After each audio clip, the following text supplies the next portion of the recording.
Hello friends, good evening. कल के lecture में हम लोग जो है बात कर रहे थे जो है रोज थ्योरम और लैग्रेंज मीन वैल्यू थ्योरम। तो उसी तरीके से जो है आज हम लोग एक दो क्वेश्चन हमने किया भी था उस पे बेस्ड। आज हम लोग जो है कुछ और क्वेश्चन करेंगे रोज थ्योरम पे बेस्ड और लैग्रेंज मीन वैल्यू थ्योरम। चलिए लेते हैं हम लोग क्वेश्चन। तो क्वेश्चन आपका है कि verify the Rolle's theorem, verify the Rolle's theorem for the function. Question note कर लीजिए, वेरीफाई द रोज थ्योरम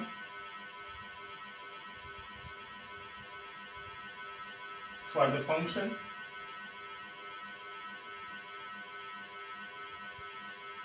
आपका है f of x equals to 2x cube plus x square, 2x cube plus x square minus 4x minus 2, minus 4x minus 2 in the interval under root 2 minus root 2 close interval. ठीक है, ये आपका function है और interval दिया है क्या है root 2 plus root 2 minus root 2। ठीक है, तो अब हमें क्या करना है, इस फंक्शन पे जो हमें देखना है, चेक करना है कि रोज थ्योरम वेरीफाई हो रहा है कि नहीं। यदि हो रहा है तो फिर हम लोग वही सी की वैल्यू जो है हम लोग फाइंड आउट करने की कोशिश करते हैं। ठीक है, तो अब जैसा कि हमने बताया था कि रोज थ्योरम को चेक करना होता है तो भाई तीन कंडीशन जो रोज थ्योरम की उसको सेटिस्फाई करना पड़ेगा उस गिवन फंक्शन को। पहला क्या है, जो फंक्शन गिवन है उसको क्या होना पड़ेगा, कंटिन्यूस होना पड़ेगा। दूसरा क्या है, उस फंक्शन को क्या होना पड़ेगा, डिफरेंशिएबल होना पड़ेगा। और तीसरी कंडीशन क्या है, F of A equals to F of B होना पड़ेगा। then there is c belongs to a such that f dash equals to f dash c equals to 0।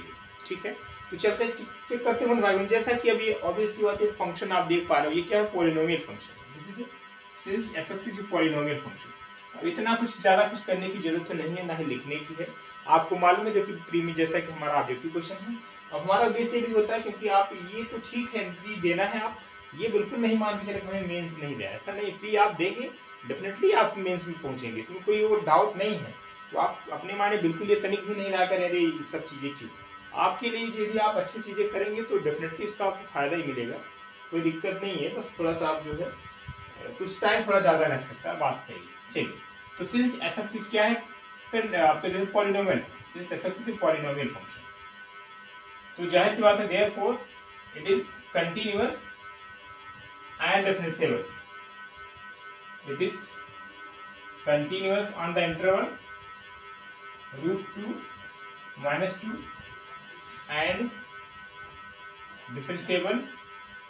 जैसा कि आपको मालूम डिफरेंशिएबल किसमें होता है, तो ओपन इंटरवल में। यहाँ पे ओपन इंटरवल क्या होगा, रूट 2 और 2 माइनस रूट 2। ठीक है, तो इस इंटरवल में जो फंक्शन आपका गिवन है क्या होगा, कंटिन्यूअस होगा और डिफरेंशिएबल होगा। तीसरा कंडीशन हमारा ये कहता है, फर्स्ट सेकंड तो आपकी यही हो गया। थर्ड कंडीशन क्या होगा, F of A equals to F of B होना चाहिए, है ना। यहाँ पे जो a की वैल्यू है क्या समझोगे आप, रूट 2 है। b की वैल्यू क्या है, माइनस रूट 2। यानी एफ ऑफ रूट 2 पहले आप निकाल लीजिए। एफ ऑफ रूट फंक्शन आपका गिवन है, एफ ऑफ एक्स है ना, जहाँ पे x है वहाँ पे क्या रखोगे, रूट 2 की वैल्यू रखिए, है ना। देखिए चेक करिए क्या आता है, तो 2 root 2 whole power 3 plus root 2 square minus 4 into root 2 minus 2। ठीक है, इसको सिंप्लीफाई कर लेते हैं हम लोग। 2 इंटू यहाँ पे आएगा जो है इस तरीके से, यानी रूट 2 कर लें, यहाँ पे क्या आ जाएगा, रूट 2 हो जाएगा, यानी 2 रूट 2। ठीक है, प्लस रूट 2 मीन्स 2 और यहाँ पे आ जाएगा 4 रूट 2 और आपका जो है ये माइनस 2 तो इधर यूं करें माइनस 4 रूट 2। दिस अच्छा, ठीक, रूट 2 का स्क्वायर 2 हो गया और ये आपका 4 रूट 2 और यहाँ माइनस 2, तो माइनस 2 प्लस 2 कैंसिल आउट और यहाँ से जाएगा 2 एक्चुअली 2 रूट 2 यानी 2 रूट 2 है ना, माइनस 4 रूट 2। ठीक है, ये क्या आ गया, 4 रूट 2 जो है क्या है, 0 आ गया। ये तो किसकी वैल्यू होगा, एफ ऑफ रूट 2 की।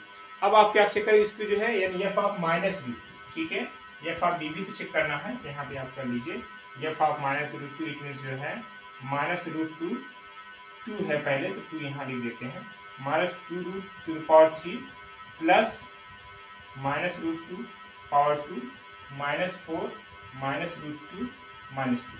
ठीक है, ये होगा। अब इसको देखते हैं यहाँ से, या जो क्या आएगा, यहाँ से भी आ जाएगा आपका जो है, यानी जो है माइनस 8 रूट, क्या आएगा, माइनस 8 रूट आएगा। और यहाँ पे क्या हो जाएगा आपका, ये आपका हो जाएगा जो है प्लस 2 हो जाएगा, और यहाँ पे माइनस माइनस प्लस हो जाएगा, यानी प्लस और आपका क्या हो जाएगा 4 रूट 2 आ जाएगा। ठीक है, और ये आपका जो है ऑलरेडी माइनस 2 तो है। ठीक है, ऑलरेडी आपका जो है क्या है -2 है। यहाँ पे चीज मिस्टेक हो गया, जरा चेक कर रहे थे क्योंकि यहाँ पे यही चीज़ें तो क्वांटिटी आएगी, तो दूसरा नहीं आएगा, तो एक्चुअली कुछ नहीं क्या आएगा 4√2 आएगा। यहाँ पे इसको करेक्ट कर लेना, ये क्या आएगा 4√2 है। अब यहाँ पे नेगेटिव है, ये पॉजिटिव कैंसिल आउट, और ये भी +2 यहाँ -2, यानी आपने यहाँ पे एक चीज़ ये देख लिया कि जो है therefore f of √2 equals to f of -√2, जिसकी वैल्यू क्या है 0। तो इट मीन्स आप लिखोगे कि since f(x) is satisfy all the condition of Rolle's theorem, then by Rolle's theorem there is C belongs to AB such that AB means आपका interval, यहाँ पे जो AB क्या है आपका इंटरवल है, C belongs to √2 -√2 such that f' equals to what 0। ठीक है, तो इसको थोड़ा सा जल्दी से आप नोट कर लो, तो फिर इसको मैरिज करके इसका जो है C की वैल्यू हम लोग जो है फाइंड आउट कर लेते हैं। नोट कर लीजिए, अच्छा क्वेश्चन है।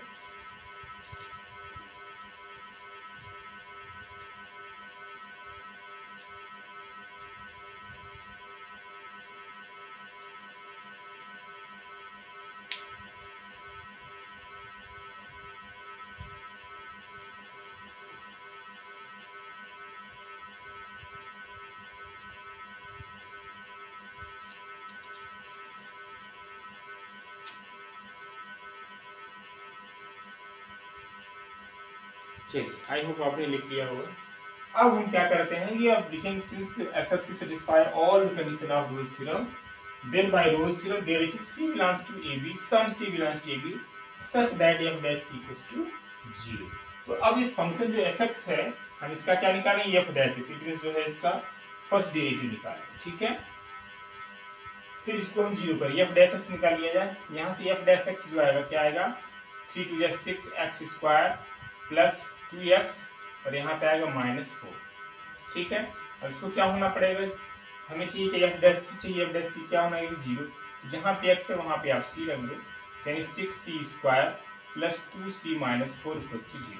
अभी आपका क्वाड्रेटिक इक्वेशन बन गया, इसको आप सॉल्व कर लीजिए, है ना। इसको आप क्या करिए, सॉल्व कर लीजिए, और देखिए क्या आता है, c की वैल्यू आता है। ठीक है, तो इसको थोड़ा सा चाहो तो 2 कॉमन ले लीजिए और छोटा हो जाएगा, यानी जो हो यहाँ पे 3c² प्लस c और माइनस यहाँ पे क्या आ जाएगा 2 = 0।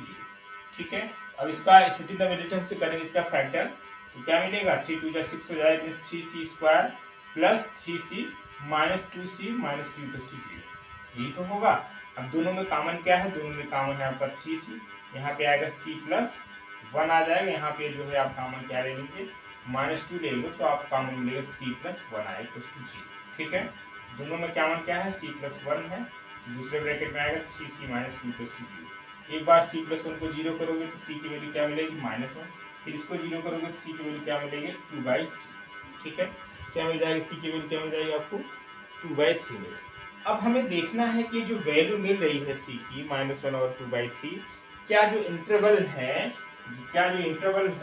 इसमें बिलोंग कर रहा है कि नहीं, √2 और -√2 डेफिनेटली बिलोंग कर रहा है ना, ये भी कर रहा है और 2/3 भी बिलोंग कर रहा है, √2 -√2, इट मींस यही c की क्या हो जाएगी वैल्यू हो जाएगी।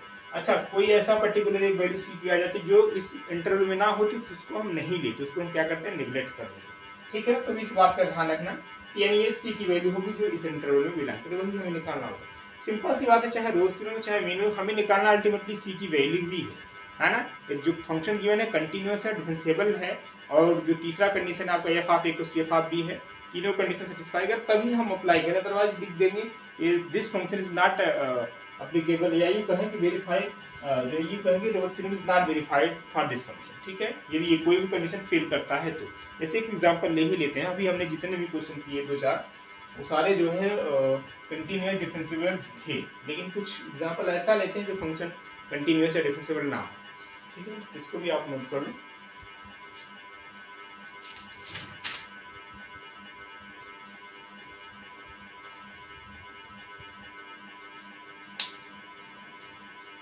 चलिए नेक्स्ट क्वेश्चन लीजिए।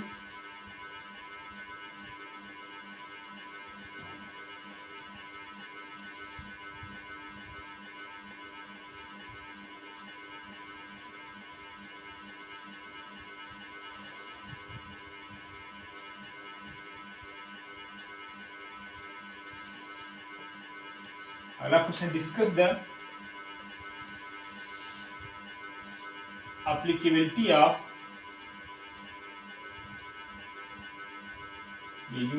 discuss the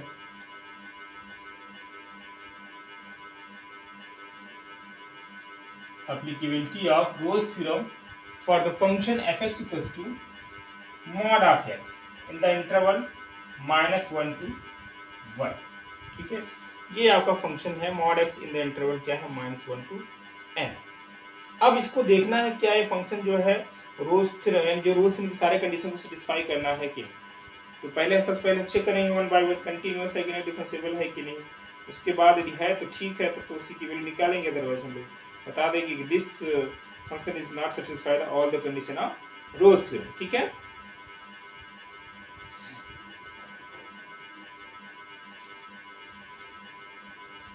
चलिए अब हम इसको बात करते हैं वन बाय वन। पहला जो है हम बात करेंगे फंक्शन f(x) जो है कंटीन्यूअस है कि नहीं। आपको मालूम है कि mod x का जो ग्राफ होता है कुछ यूं होता है, दिस योर mod x। ठीक है, ये क्या है, इधर आपका जो है y इक्वल्स टू x हो जाएगा, ये आपका y इक्वल्स टू माइनस। ठीक है, ये किसका फंक्शन, किसका ग्राफ है, mod x। तो आपको मालूम है जो mod x फंक्शन होता है, डेफिनेटली हमने चर्चा भी किया है, यदि ऐसा ग्राफ जिसका जो है ऐसा करो जिसको प्लॉट करते समय या इसका ग्राफ बनाते समय पेन को बिना उठाए आप जो है बना लें, या यूं कहीं ब्रेकिंग ना हो, सिंपल सी बात। तो किसी फंक्शन को जो है ग्राफ बनाते समय तो कहीं भी ब्रेक ना हो, तो ऐसे फंक्शन को हम लोग क्या बोलते हैं, कंटीन्यूअस। तो ऑब्वियस सी बात, आप फंक्शन को देख के बता दोगे सर ये फंक्शन क्या है, कंटीन्यूअस है। ठीक है, अब बात आती है कि तो इसकी डिफरेंशिएबिलिटी यानी डिफरेंशिएबल है कि नहीं। तो आप यहाँ पे लिखे f(x) continuous on the interval -1 to 1। ठीक है, अच्छा डिफरेंशिएबल की बात करें तो आपको मालूम mod x क्या होता है, नॉट डिफरेंशिएबल। कहाँ पे, एट पॉइंट 0 पे। ठीक है, 0 पे क्या है, देखिए डिफरेंशिएबिलिटी का मैंने कल ही मतलब बताया, इट मींस उस इंटरवल में जहां भी हो फंक्शन में क्या मिले, यूनिक टेंजेंट मिलना चाहिए। क्या मिले, यूनिक टेंजेंट। लेकिन आपको हर जगह मिलेगा, बट यहाँ पे कॉर्नर पॉइंट जो है यहाँ पे यूनिक टेंजेंट नहीं मिलेगा, यहाँ पे मल्टीपल टेंजेंट मिलेंगे। तो यहीं पे इट मींस इसका जो है इस फंक्शन का डिफरेंशिएबिलिटी फेल कर जाएगा, यानी एट पॉइंट 0 पे ये फंक्शन जो है डिफरेंशिएबल नहीं होगा। कहाँ पे, एट 0 पे। जाहिर सी बात है जो इंटरवल है बेटा -1 to यानी हालांकि यहाँ पे डिफरेंशिएबिलिटी हम लोग ओपन इंटरवल में चेक करेंगे, -1 to 1 इसके बीच में 0 भी तो है ना कहीं ना कहीं। ठीक है, तो इट मींस आप लिखोगे क्या, this function is not differentiable, f(x) is not differentiable at point what, at equals to 0 है ना। 0 पे फंक्शन क्या डिफरेंशिएबल नहीं। तो जैसे ही कोई भी ग्रोथ थ्योरम को कोई भी कंडीशन फेल करता है तो ऑब्वियस सी बात है क्या, फिर f(c) इक्वल्स टू 0 एग्जिस्ट नहीं करेगा, यानी सी ऐसा कोई सी नहीं मिलेगा जो कि ए बी इंटरवल में बिलोंग करे और क्या हो, such that f(c) equals to क्या हो, 0। ठीक है, तो अब तो बात आगे बढ़ ही नहीं पाएगी, तो आप सीधे लिखोगे since f(x) is not satisfied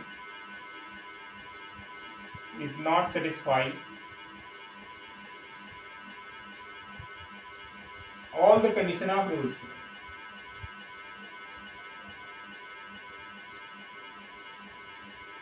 all the condition of Rolle's theorem।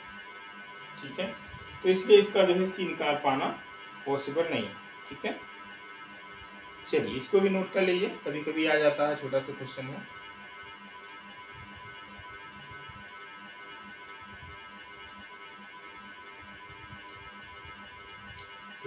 Note कर लिए आई होप। अगला क्वेश्चन देखिए, अब इस फंक्शन में आपने देखा ये फंक्शन जो है कंटीन्यूअस तो था, डिफरेंशिएबल नहीं है ना। अच्छा तीसरा कंडीशन जो था f(x) यहाँ पे a क्या है, -1 है, b क्या है, 1। इसको चेक करो क्या ये तो सेम मिलेगा, बल्कि ये जो है कंडीशन सेटिस्फाई कर रहा है, ये तो दोनों का सेम मिलेगा। बट दूसरा जो है डिफरेंशिएबिलिटी इस फंक्शन का सेटिस्फाई नहीं हो रहा है ना, या डिफरेंशिएबल नहीं। अगला फंक्शन लेते हैं हम लोग, इसको चेक करते हैं। ये f(x) को ले रहे हैं x² ले रहे हैं, इन द इंटरवल क्या ले रहे हैं, 2 to 3। ठीक है, इंटरवल हमने क्या लिया, क्लोज इंटरवल जो है 2 to 3 लिया। अब इस फंक्शन को देखना है क्या जो है ये रोल्स थ्योरम की जितने भी कंडीशन उसको सेटिस्फाई कर रहा है कि नहीं, है ना। तो पहला वही तो कंडीशन क्या था, फंक्शन क्या होना पड़ेगा, कंटीन्यूअस होना पड़ेगा। तो कंटीन्यूअस जाहिर सी बात है, ऑब्वियस है ये आपका जो है कंटीन्यूअस तो होगा, है ना, क्योंकि भी तो पॉलिनोमियल है। Since f(x) is continuous as well as differentiable. ठीक है, continuous on interval 2 3 and differentiable in open interval 2 3। ठीक है, अब तीसरा कंडीशन जो है हम लोग देखते हैं, तीसरा कंडीशन क्या है, अब यहाँ पे ए क्या है 2 है, बी आपका क्या है 3 है, एफ ऑफ 2 करेंगे, एफ ऑफ 2 निकालेंगे जो है 2 का स्क्वायर यानी आपका 4 हो जाएगा, एफ ऑफ 3 करेंगे, एफ ऑफ 3 करेंगे यानी 3 का स्क्वायर दैट इज 9। तो ऑब्वियस सी बात है यहाँ से क्या निकल के आ गई कि F of 2 not equals to F of 3 है ना, यानी जो है तीसरा जो कंडीशन आपका है F of A not equals to F of B A तो फेल कर गया, फेल कर गया तो यानी जो है ये फंक्शन जो है एफ क्या है रोल्स थ्योरम को सारे कंडीशन को सेटिस्फाई नहीं कर रहा है, तो हमें सी नहीं मिल पाएगा। ठीक है, तो आप यहाँ पे भी वही बात लिखोगे since this function is not satisfy the all the condition of Rolle's theorem. ठीक है, then we can't get a value C such that f dash c such that f dash c equals to 0 in the interval this। ठीक है, ये तो यानी सारे function जरूरी नहीं कि रोल्स थ्योरम को जो है कंडीशन को सेटिस्फाई ही करे, है ना, कुछ ही फंक्शन है ना, तो आप ऑलरेडी जो है चेक करके बता सकते हैं कौन सा फंक्शन ज़्यादातर फायदा उसमें होता है, अक्सर दिया भी जाता है कि कोई स्टैंडर्ड फंक्शन ही गिवन होते हैं एग्जाम में, ताकि आप उसका जो है क्योंकि ऑब्जेक्टिव टाइप के क्वेश्चंस हैं, अब पता चला उस फंक्शन को वहाँ पे आप कंटिन्यूटी चेक करना शुरू कर दिए, डिफरेंशिएबिलिटी चेक करना शुरू कर दिए, तो थोड़ा सा जो है काफ़ी क्वेश्चंस लेंथी हो जाते हैं, है ना। तो जनरली इन जनरल जो है देखा जाता है कि आपको ऐसे कुछ फंक्शन दिए ही जाते हैं जिसको आप देख के बता सकते हो फंक्शन कंटिन्यूस है कि नहीं, डिफरेंशिएबल है कि नहीं, उसको आप चेक करने की जरूरत है। जैसे ही मॉड एक्स है ना, तो इस फंक्शन के लिए आपको थोड़ा सा आइडिया होता है मॉडुलस फंक्शन के बारे में या उस फंक्शन के ग्राफ के बारे में, तो आप इजीली बता सकते हो फंक्शन कंटिन्यूस है कि नहीं, डिफरेंशिएबल है।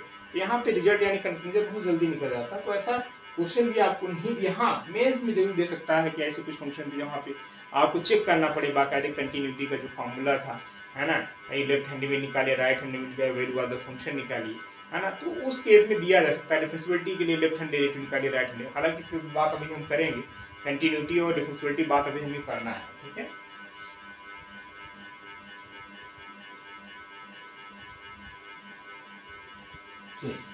नेक्स्ट क्वेश्चन लेते हैं हम लोग। चलिए नेक्स्ट क्वेश्चन लेते हैं हम लोग, find C of Lagrange mean value theorem, Lagrange mean value theorem for the function if f of x equals to x minus 1 into x minus 2, a equals to 0 and b equals to half, यानी ये interval दिया u का है 0 to half। ठीक है, अब ये आपका फंक्शन दिया f equals to x into x minus 1 into x minus 2 और इंटरवल दिया आपका 0 to half।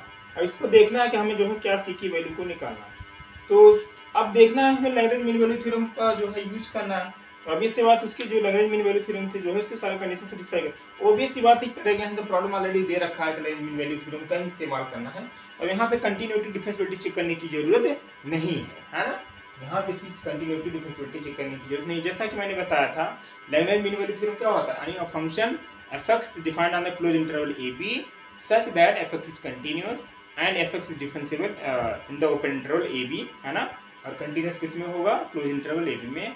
Then there is C belongs to B such that क्या था हमने बता दिया F dash C equals to F of B minus F of A upon B minus, यही आपका क्या था लैग्रेंज मीन वैल्यू थ्योरम। ये क्या होता था, स्लोप ऑफ द सेकंड होता था, और एफ डैश क्या है, स्लोप ऑफ द टेंजेंट, है ना, slope of the tangent to the curve y equals to fx at point सी।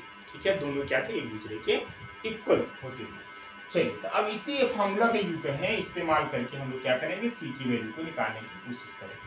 अब यहाँ पे हमने जैसा बताया कंटिन्यूटी डिफरेंशिएबिलिटी चेक करने की जरूरत नहीं है, सीधे ऑलरेडी प्रॉब्लम में देखा है find the C of Lagrange mean value theorem if this function is given. ठीक है, चलिए, तो सबसे पहले हमें करना क्या होगा कि पहले हमें तो इसको मल्टीप्लाई कर लेते हैं। एफ ऑफ एक्स कितना हो जाएगा एक्स, और यहाँ पे मल्टीप्लाई करेंगे तो मिल जाएगा जो है x square minus 2x minus x और यहाँ पे आएगा प्लस 2, इट मीन्स यहाँ पे आएगा एक्स स्क्वायर माइनस 3x और प्लस 2, सिंपल से मल्टीप्लाई करेंगे x cube minus 3x square plus 2x, ये आपका क्या आ गया एफ ऑफ एक्स है, एफ ऑफ एक्स क्या मिल गया आपको, x cube minus 3x square plus 2x हो गया। चलिए, अब हम वन बाई वन एक वैल्यू निकालते हैं, हमें किसकी जरूरत पड़ेगी, एफ डैश सी की निकालने की जरूरत पड़ेगी। तो पहले हम क्या करेंगे, इस फंक्शन का फर्स्ट डेरिवेटिव निकाल लेते हैं, एफ डैश एक्स निकाल लेते हैं। एफ डैश एक्स क्या मिलेगा, यहाँ पे मिलेगा 3x स्क्वायर मिलेगा माइनस 6x प्लस 2 मिलेगा। ठीक है, तो अब हमें सी चाहिए, सिंपल सी बात है, एट एक्स के प्लेस पे क्या रख दो, सी रख दो, 3c स्क्वायर। हालांकि वैल्यू तो सेम ही, आपकी जरूरत नहीं है ना, आपको डायरेक्ट एक्स पे ही कैलकुलेट कर लेना है, 6 और c प्लस 2। अच्छा एफ ऑफ बी निकालिए, यहाँ पे एफ ऑफ ए क्या है, एफ ऑफ ए जो है आपका 0, एफ ऑफ 0 निकालिए, इस फंक्शन में रखिए ना 0 रखेंगे तो सिंपल 2 आएगा। एफ ऑफ जो है बी निकालिए, बी कितना है आपका हाफ है, हाफ यानी 3 1/2 का whole square minus 6 into 1/2 plus 2, यही तो आएगा, 3 2 जा 6 आएगा, यहाँ पे आएगा आपका 3 इंटू 1/4 आएगा इन माइनस 3 प्लस 2, ठीक है, 3/4 माइनस यहाँ पे आ जाएगा -1। इसको आप सिंप्लीफाई करोगे तो 3 - 4 यानी जो है -1/4। तो एफ ऑफ हाफ की वैल्यू कितना आ गया जो है -1/4 आ गया। और एफ ऑफ ए की वैल्यू कितना आ गया है, एफ ऑफ ए की वैल्यू जो है यानी एफ ऑफ 0 कितना मिला आपको, 2 मिला, ठीक है, एफ ऑफ 0 क्या मिल गया है, तो मिलेगा। कैलकुलेशन चेक कर लेना यार, कहीं गड़बड़ तो नहीं है।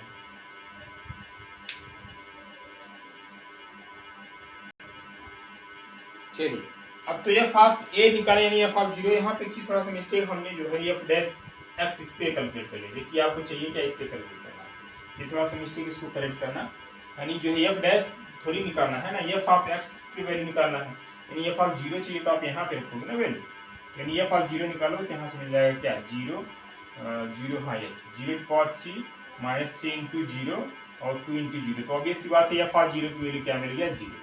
चलिए दूसरा क्या निकालना है, एफ ऑफ हाफ निकालना है, यानी 1/2 whole to the power 3 minus 3 1/2 whole to the power 2 plus 2 into 1/2, ठीक है, यही तो आएगा, यानी 1/2 टू 4 टू 8 माइनस 3/4 ये तो कंसीडर आउट होकर सिंपल सा आएगा 1, ठीक है।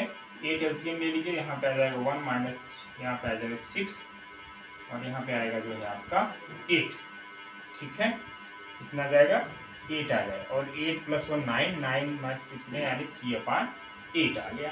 अब जो आपका जो फार्मूला है आप यहाँ पे देख पा रहे हैं, यहाँ पे क्या करिए सारे वैल्यू को रख दीजिए, एफ डैश सी आपका आया है 3c स्क्वायर माइनस 6c + 2 आया है, एफ ऑफ बी की वैल्यू आपने फाइंड आउट कर लिया 3/8 आया है, और एफ ऑफ ए की वैल्यू 0 आया है, बी की वैल्यू कितना है, बी की वैल्यू है ये है हाफ है -0, ठीक है, तो कैलकुलेट कर लीजिए, यहाँ से इसको सॉल्व करें कितना आएगा 3/4 आएगा, ठीक है, क्रॉस मल्टीप्लिकेशन कर देंगे, क्रॉस मल्टीप्लिकेशन यहाँ से करोगे तो क्या मिलेगा,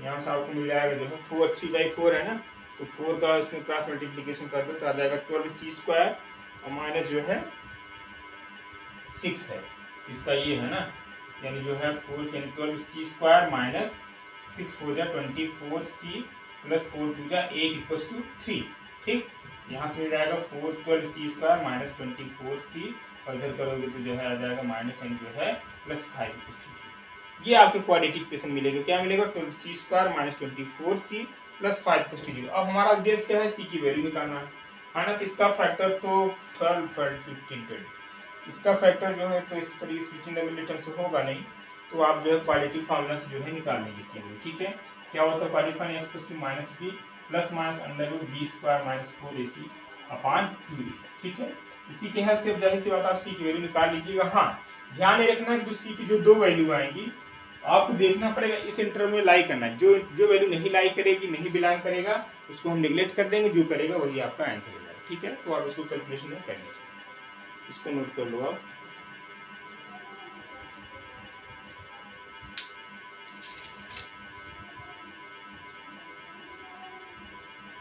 एक क्वेश्चन मैं आपके लिए जो होमवर्क दे रहा हूँ उसको आप ट्राई करिएगा और सी की वैल्यू बताइएगा, इसको आप नोट कर लिए होंगे। फंक्शन आपका गिवन है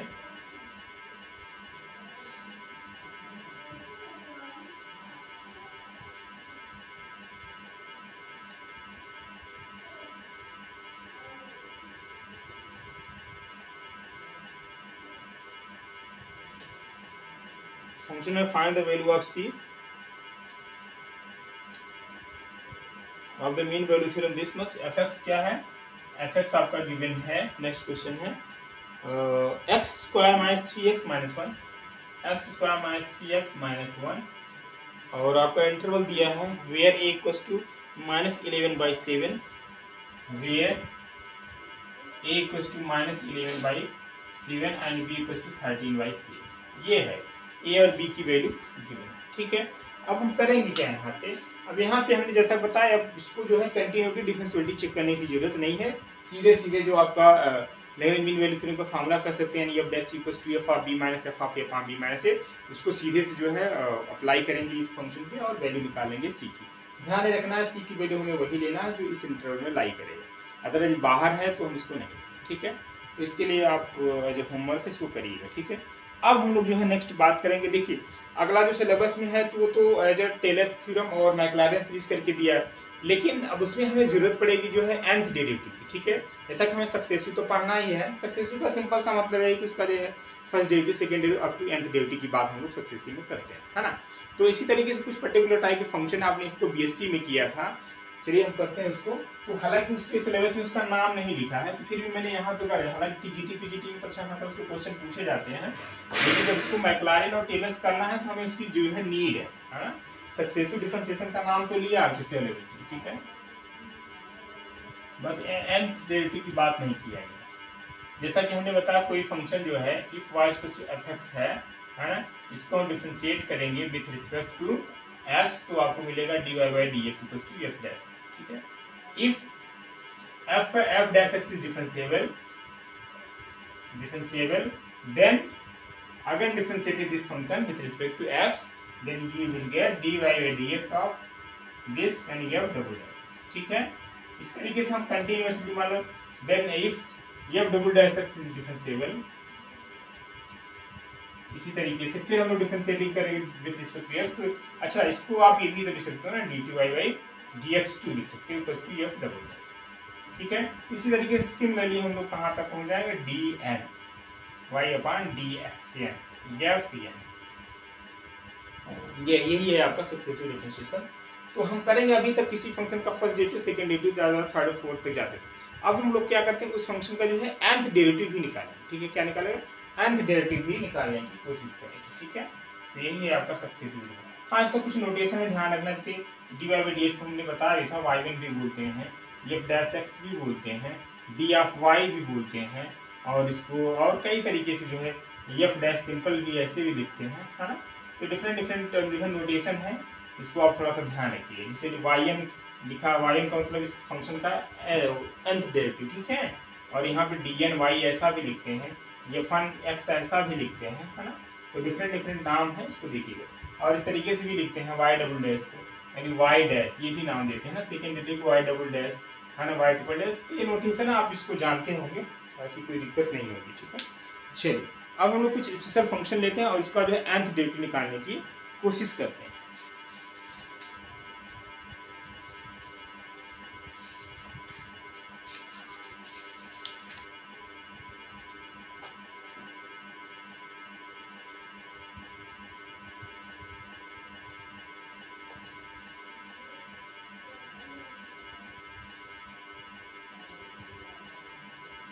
जैसे हम बात करें जो है कोई फंक्शन है y equal to e to power x है ना, इसका हम डिफरेंशिएट करेंगे विद रिस्पेक्ट टू x, यानी y1 कितना हो जाए, y1 कहें या dy बाई dx कहें तो क्या होगा, dy by dx of e to power x वही होगा, ठीक है। y2 कहें या d2y बाई dx2 कहें तो ये फंक्शन का क्या होगा, e टू पावर x ही होगा। इसी तरीके से y3 करें, d3y अपॉन dx3 करें, क्या मिलेगा, e टू पावर x। इसी तरह सिमिलरली yn कहें या dn y कहें, सब क्या हो जाएगा, e टू पावर x, ठीक है। इसका एक फॉर्मूला यूं बन गया dn of e to power x equal to e to power x, ठीक है। तो जो फॉर्मूला है इसको मायने रखिएगा, ठीक है। तो कभी कभी डायरेक्टली सीधे सीधे फॉर्मूला, हालांकि इतना ये नहीं पूछेगा इसका nth डेरिवेटिव, फिर भी आप उसको मायने रखिए। अगला फार्मूला है, अगला फंक्शन हम लोग ले रहे हैं y इक्वल टू जो है आपका है e to power ax plus b, क्या है ये फर्स्ट समझिए, ये आपका नेक्स्ट कोई फार्मूला है। एंड अब इस फंक्शन के क्या करना है, हमें nth डेरिवेटिव निकालना है। क्या करना है, nth डेरिवेटिव निकालना है। चलिए निकालते हैं वन बाय वन।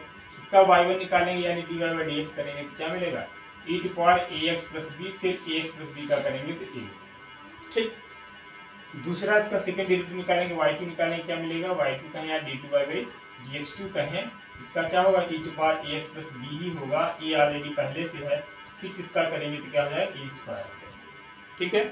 फिर हम y3 की बात करेंगे, y3 की बात करेंगे तो वहाँ पे आएगा e to power ax plus b आएगा, फिर वही बार a स्क्वायर पहले इसका फिर से करेंगे e टू पावर। तो आप यहाँ पे देख पाए जो y1 किए तो यहाँ e to power ax plus b इसमें भी आया e प्लस, यानी सभी चाहे जो डेरिवेटिव निकाले उसमें e to power ax plus b already आ ही रहा है। बस चेंज क्या है, y1 है तो यहाँ e टू पावर 1 आ जा रहा है, y2 है तो यहाँ e टू पावर 2 आ जा रहा है, y3 है तो e टू पावर क्यूब आ जा रहा है ना। इसी तरीके से y4 करेंगे तो आप बिना इसको डिफरेंशिएट के डायरेक्ट बताइए कि आपको सिमिलर पैटर्न मिल जा रहा है, यहाँ पे कैलकुलेट पावर। सिमिलरली मैं yn की बात करें यानी dn of e to power ax plus b की बात करें तो क्या लिखोगे आप e to power ax plus b और यहाँ पे क्या है e टू पावर n, ठीक है। इस फंक्शन का क्या nth डेरिवेटिव का फॉर्मूला यानी dn of e to power ax plus b क्या हो जाएगा e to power ax plus b into e to power n, ठीक है। इसी तरीके से हम लोग और इम्पोर्टेंट पार्ट जो पर्टिकुलर टाइप के फंक्शन है उसका जो है nth डेरिवेटिव की बात करेंगे, ठीक है। तो आज हम जो है लेक्चर कहीं पे रोक रहे हैं, कल हम इसके आगे बात करते हैं, ठीक है। आज के लिए इतना ही, थैंक यू।